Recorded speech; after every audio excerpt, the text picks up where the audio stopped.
Currently, I hold the position of Lady Usher of the Black Rod, commonly known as Black Rod. I also have 3 other positions, which is an Officer of the Order of the Garter, Sergeant at Arms in the House of Lords, and Secretary to the Lord Great Chamberlain. The role of Black Rod is a Crown appointment, and you're actually employed by the House of Lords. It has very many ceremonial aspects and has responsibilities for state occasions within Parliament as a whole. My role on the day encompassed my responsibilities to the Sovereign and also to the House of Lords. Initially, I had the privilege of leading the Lord Speaker in the procession from Westminster Hall to the Abbey prior to the arrival of the King and Queen.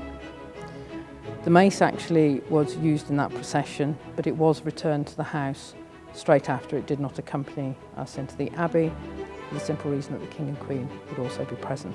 Once the Lord Speaker had arrived at the Abbey, I departed and went to join the main King's procession, which was forming up in the cloisters, and I took my position next to the Lord Mayor of London and Garter, King of Arms. The next role I was asked to perform was to escort or usher the 3 representative honours into the theatre for the recognition, which is obviously a very key part of the ceremony. As the King was being prepared for anointing, as my position as an officer of the Garter, I received his chain of office from that order. Various peers of faith had been selected to present different items of regalia to the King, and it was my responsibility to make sure that they were ushered out at the correct time to actually present these to the King.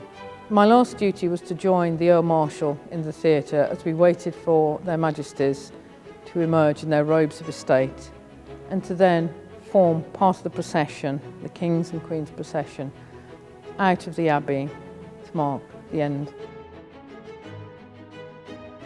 Obviously, there was the moment where the King was in front of the altar in the Colobium Sidonis, and that was a very moving moment. It was also watching the peers of faith, seeing them before they went out into the public eye, about to present the regalia, and just seeing what it meant to them.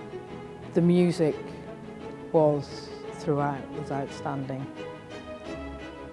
And I just could not pick one thing. I just think it was a great privilege to be there.